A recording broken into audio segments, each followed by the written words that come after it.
Some students find slow riding a challenge, so I thought I'd do an upload to try and help you with your skills for slow riding, whether you're learning or coming back to biking. It's really good to have good skills for slow riding because it helps you to feel nice and confident when you get into slow moving traffic or any other time that you need to ride slowly, and just feel comfortable and confident doing it. There's a common misconception that to ride slowly you need loads of revs, holding the clutch on the bike point and then dragging the rear brake or holding the rear brake down to hold your speed back. It will work to ride relatively slowly, but you can ride slower using a different technique, and one which also causes less wear and tear on the brakes and the clutch. Riding slowly is something that you can practice on your own bikes. And if you do practice on your own bikes, make sure you rest your clutch. So if you do about 10 minutes of slow riding practice, give your bike 10 minutes to cool down. So turn it off, have a break, and allow the bike to cool down, just so that you don't warp your clutch plates or cause it to become very, very hot for too long.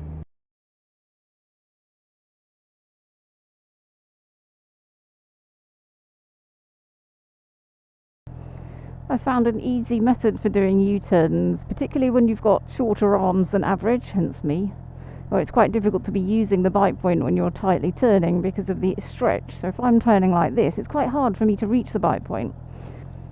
So an easy method is to get yourself in a straight line up to 5 to 6 miles an hour, pull the clutch in and start to lean, and that should just about give you enough momentum to bring the bike round with just a little bit of power needed at the end. So let's give it a go.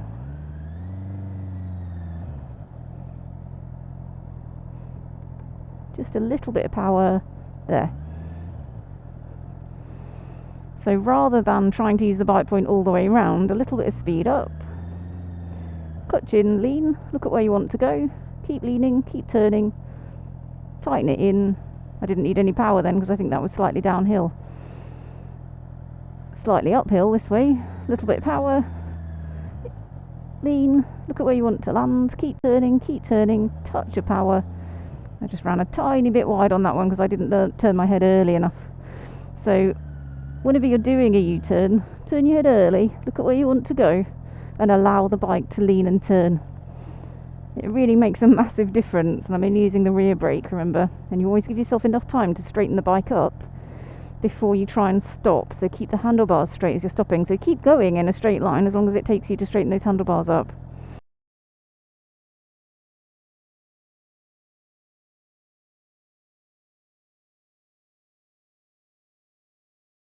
So let's try again. Look at where I want to land. Lean, lean, lean, lean, lean.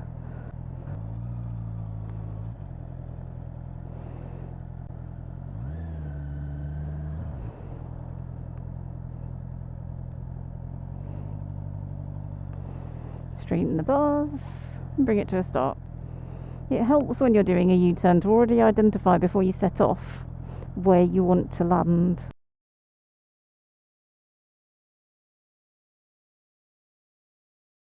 And where I say choosing where you want to stop, it's where you want to place the front wheel. Choose your point, make sure it's inside the line on the Mod 1, for example.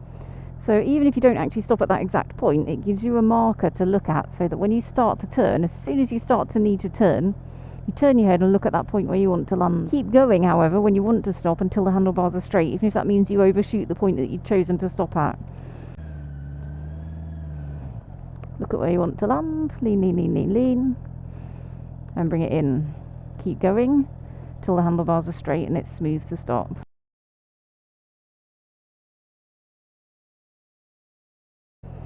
Here you're going to do a couple of U-turns. So again, with your U-turns, choose where you want to land. I want to land just on the other side of those white markers. So I'm going to choose one white marker, pick my point as where I want to put the front tyre. I'm going to get my speed up to 5 to 6 miles an hour, pull the clutch in, start to lean, make sure I'm looking at my marker. Then as I come around to the tightest point, I may need to give it a little bit of power to finish off the turn. Let's see what happens. Remember, on your test you'd be doing shoulder checks, getting your balance and another shoulder check before you turn. Okay, look at the marker, front tyre on the marker. I was looking at that one, but I've just stopped short so I can do another U-turn, otherwise I'm going to be too close to those curbs. So choose your marker, speed, clutch in, look, lean, keep going, choose your marker. There we go, it was that one, but obviously I'm stopping short enough that I can then turn, so I'll choose one further back. Speed, clutch in, look, lean, little bit of power, bit more lean. I went a bit wide on that one. Okay, usually you go wide if you're going a bit too quick or you're not looking at where you want to land. So power, 5 to 6 miles an hour, clutch in, look at where I want to land. If I feel that I'm going to run a little bit wide, I might use a touch of rear brake in the turn, but not much, just a tiny bit, just to help to tighten up the turn a little bit.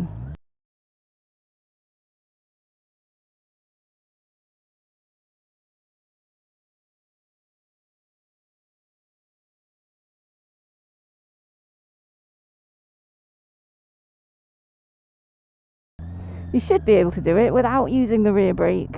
So at the moment my foot's not even on the brake. I'm only going to move it forwards now and apply the brake now with the handlebars straight so the bike's not tempted to drop. Clutches in, lean, lean, lean, lean, lean. Keep going, keep going, keep going till those bars are straight, rear brake.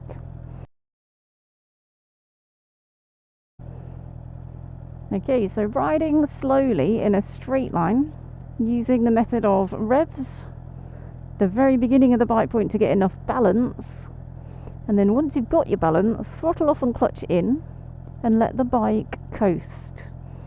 Now at very, very slow speeds, coasting is absolutely fine with the clutch in because we're not losing control, we're actually gaining control by doing that.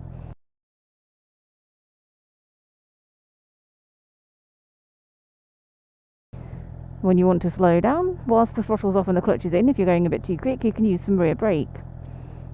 Release the brake when you then need to reintroduce a little bit of power. So if you start to get a little bit of a wobble on, raise the revs, tickle the clutch to take away the wobble, just enough power that the wobble goes away and you've managed to straighten the bike back up.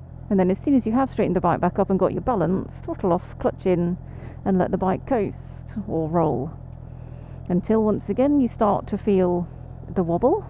Before it wobbles, raise the revs, tickle the clutch, and then take it all away again. Using this method, you'll be able to ride slower than using the method of keeping the revs up, holding it on the bike point and dragging the brake. It's also better for the bike.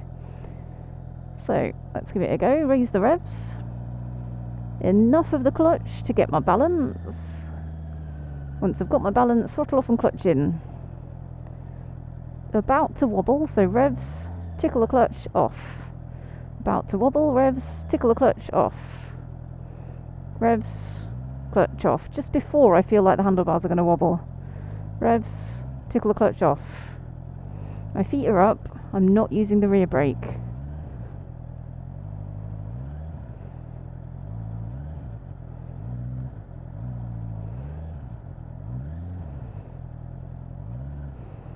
So I'm just raising the revs, using a little bit of clutch, taking it all away again.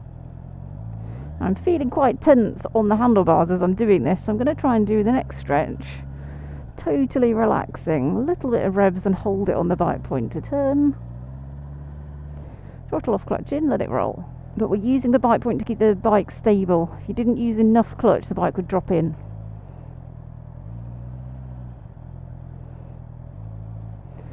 And these slight steering corrections, it's okay, it doesn't matter. You know, it doesn't have to be perfect in terms of your handlebars need to be dead straight all the time.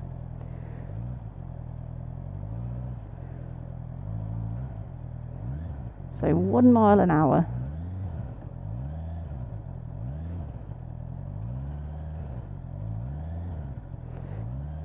There we go, rear brake to finish.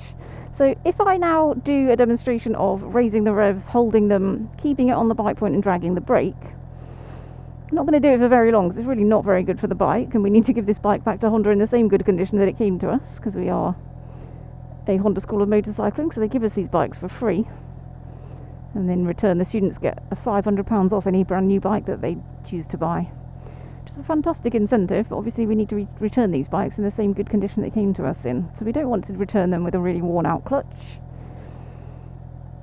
So Let's do a short demo on raising the revs, hold it on the bite point, now drag the brake.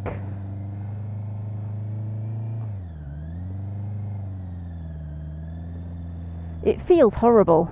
That's as far as I'm going. It feels really horrible. The engine's really buzzy, buzzy, buzzy. I can feel it dragging against the brake. Like I can feel vibrations through the brake. And it's not a very pleasant way to ride. And I just know it's bad for the bike. I go back to the original method of revs, a little bit of clutch, just enough to get my balance, and then let it roll. It's much more comfortable. I've got more feel in terms of being able to control the bike. Trying to hold the revs really high and press down on the brake. It's all very labour intensive. If you want to ride slowly, practice revs, clutch, nothing. Revs, clutch, nothing. And by nothing I mean you're off the revs, you're off the clutch, you're just rolling. So throttle's off and clutch is in. Little bit of revs and bite point for turning. Let's bring the speed back down again.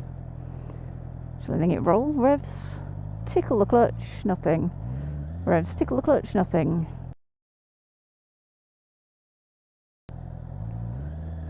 If we're doing a figure of 8, let's do it around these 2 trees.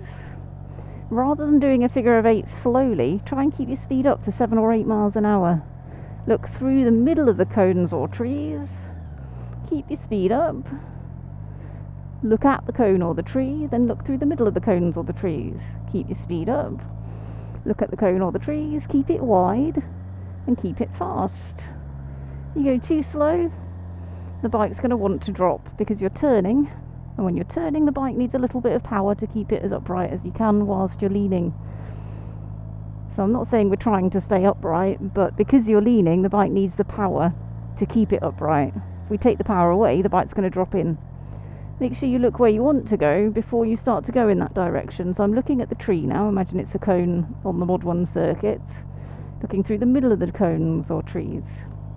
Turn your head, look at the tree. I'm staring at the tree. Even though it's gone out of my line of sight, I'm still trying to look for it. And I don't want to get too tight to these trees. So try and keep the speed up to 7 miles an hour where possible. Faster and wider is much easier than slower and tighter. Doesn't matter if I go up the little curb there because that's actually quite tight and I'd rather do it a bit quicker and a bit faster. On your Mod 1 there is no speed limit to your figure of 8. If you try and do it too tight or too slow, you're far more likely to put your foot down and then fail your test because you put your foot down in it. So keep your speed up.